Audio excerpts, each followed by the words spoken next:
Well, folks, we all know that when a new Congress convenes and a new president is elected, there is a lot of work that needs to be done in Congress. But now that a lot of that procedural things have been taken care of, House Republicans need to start doing more to enact the Trump agenda. You know, they have got some good policy wins to get started. They passed the Lake and Riley Act, which, to be honest, was kind of low-hanging fruit. Now, I will give the House or Senate Republicans credit. They confirmed all of the big Trump nominees to the cabinet positions. That is great. With the help of J.D. Vance on the back end, really help walking these people through the Senate confirmation process, and then also passing a continuing resolution that funds the government until the end of September, which is not perfect, but ultimately helps at the bigger picture of what we are trying to do here. Now, they have a lot to do to set up a new Congress for the next 2 years. Electing leaders, forming committees, setting the rules, all the above. Senate operations they operate under the same rules as the previous Congress unless there is something that's amended on there, and then obviously they get the Trump nominees pushed through the Senate. But now they really need to step up. The GOP may only have control of the government for the next 2 years, but now is the time for the party to set up and operate at 150% of capacity to pass the Trump agenda. If it's so important that people need to understand how important it is that we get this process started quickly and with big, bold plans and shooting for the moon on it. Congress needs to start by passing a reconciliation bill. Tax cuts on Social Security, taxes on tips, overtime, putting parts of the Trump tax cuts into law, renewing some of them for a 4 or 8 year period. These are the structural changes to the mandatory spending that needs to occur in this country. That is just the reality, because now the reconciliation process touches on mandatory spending like Social Security, Medicare, Medicaid, and other safety net programs, and some like farm subsidies and stuff like that. And these budget items are what drive our national debt, along with interest on our debt. I guess that's mandatory spending, but you can't really do anything about the interest on your debt. Mandatory spending social programs like Social Security, Medicare, Medicaid, and other safety net programs are what drive the majority of our national debt. It is why our debt is spiraling out of control. But it's very, very unpopular to even talk about cuts to Medicare and Medicaid, which makes sense to Medicare and Social Security, because these people have paid in their whole lives, and it makes 100% sense why they would be mad. They've paid in their entire life. They better get their damn money out. But when it comes to Medicaid, the government health insurance program that gives low-income families and individuals access to health coverage, that's where Republicans are a little bit more, and Americans in general are a little bit more open to the idea of cuts to some of these social programs, and so am I. Here are a couple things that could potentially be done to Medicaid to cut spending that occurs. Establishing a national work requirement, which I am a huge fan of this, for adults without disabilities and without young children. This is huge. Medicaid is here for single mothers, single fathers who have a young child, who have maybe 2 young children, who are just trying to get by. That's what this is for. This is not here for the 25-year-old who doesn't want to go to work, who doesn't want to get off his lazy ass and go to work. We are not here to subsidize those people. This is here for people who are in a tough situation, not people who are lazy. There needs to be a national work requirement of at least like 30 hours a week, or even like 25 hours a week. There needs to be there is no reason, if you are not disabled or if you do not have young children, that you are not working 30 hours a week. Most weeks, I hit 30 hours by Wednesday. So your lazy ass can get off the couch and can go to work. It really is just as simple as that. Another thing, reversing the Biden-era policy that limits how often states can check the eligibility of the people on Medicaid. 100% agree. If you do not qualify for Medicaid because of an income or an asset test, you should be excluded from the program. You should not be automatically renewed. You shouldn't be. There needs to be extreme underwriting when it comes to whether people actually qualify for Medicaid or not. We should not be having people who are automatically renewed year in and year out, even if they don't meet that income threat test. It just shouldn't be.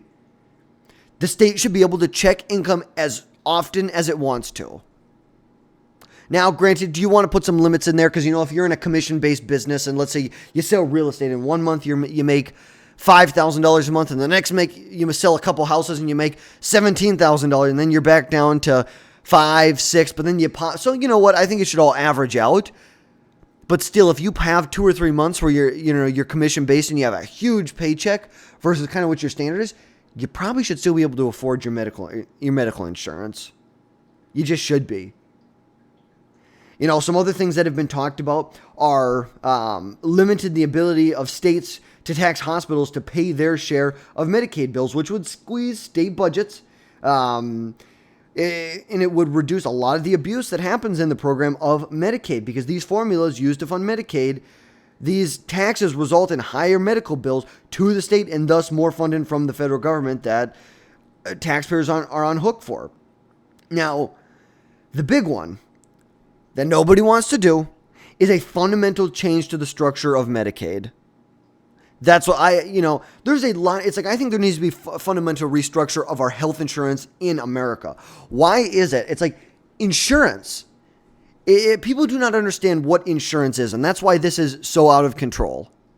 Why is it that you have health insurance programs that are providing you parental? Why are they giving you? Why are they acting more as a maintenance policy versus a health insurance policy? An insurance policy is there to mitigate the cost of an unforeseen loss. You fall down the stairs and you break your leg. It was unforeseen that you were going to fall down. Your health insurance is there to kick in. Your health insurance should not be there to pay for annual visits. They shouldn't be.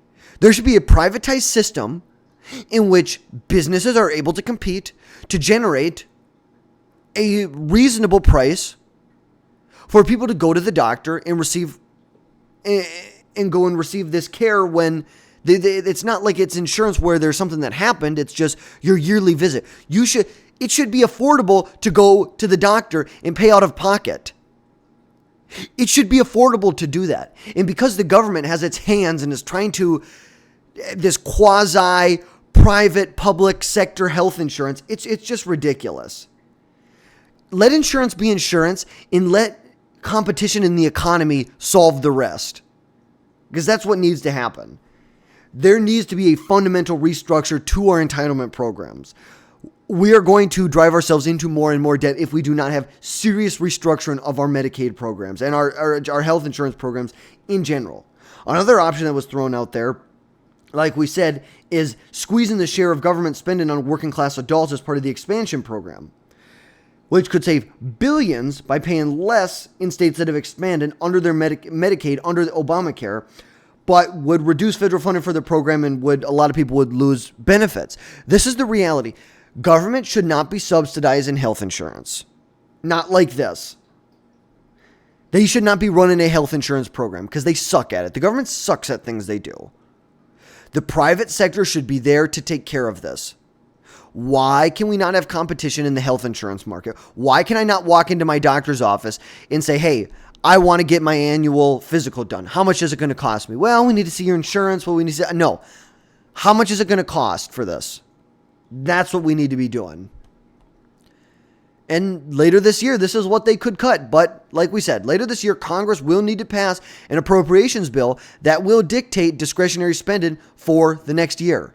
In March, top Democrats in the House bent the knee when they were faced with allowing a GOP-backed continuing resolution that passed through the Senate and continued to fund the government until September, or risk a government shutdown where the executive branch would be given so much power they'd be able to determine who is an essential worker, who is not an essential worker, and just like we said, overall is just going to give the Trump administration so much more control.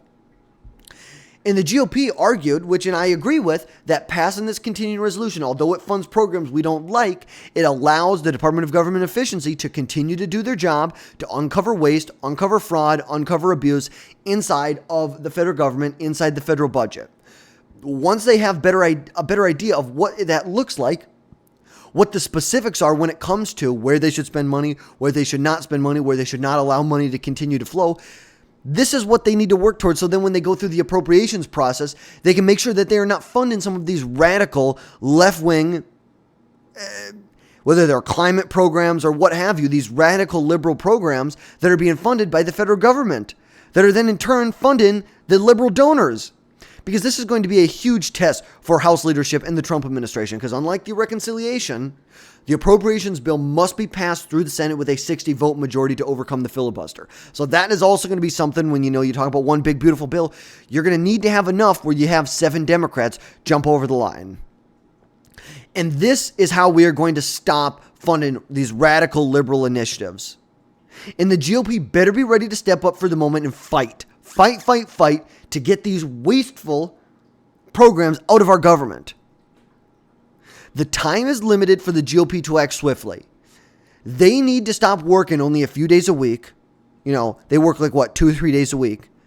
We have 2 years to get this done. Stop delaying, get your ass to work, and get it done. That's what you're paid to do. And now the GOP, I'm going to give them some credit. They have stepped up on certain things to push the Trump agenda through Congress. And now they're really stepping up to when it comes to handling some of these rogue judges that are putting nationwide injunctions on executive orders that are stopping the implementation, which, I don't agree that we should outright disband some of these court systems. Do I believe a district court should have the ability to do that? Maybe in certain circumstances they should. Maybe there are certain types of executive orders and actions that should not be able to have nationwide injunctions put on them by a district court. It needs to go through the appellate court and then to the Supreme Court.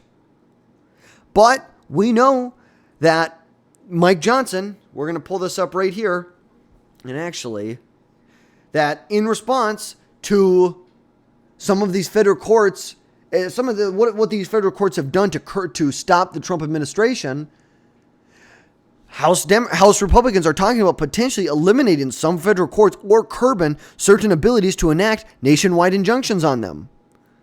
That's what we're looking for here. Let's take a listen here. I'm going to actually get it pulled up right now.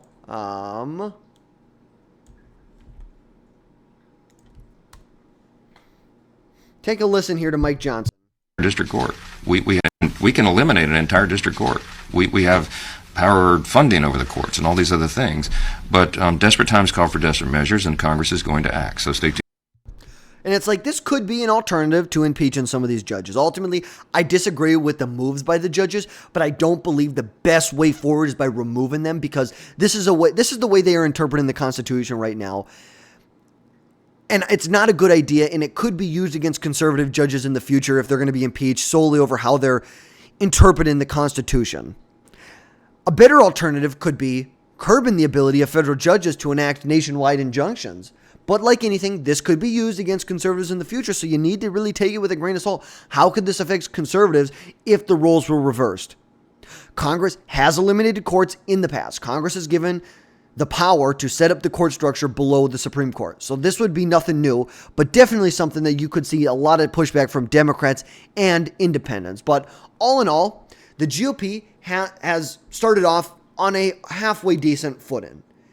Now, I would like to see the House and the Senate codify more executive orders into law that President Trump has passed. And absolutely, they need to do a better job. They just do.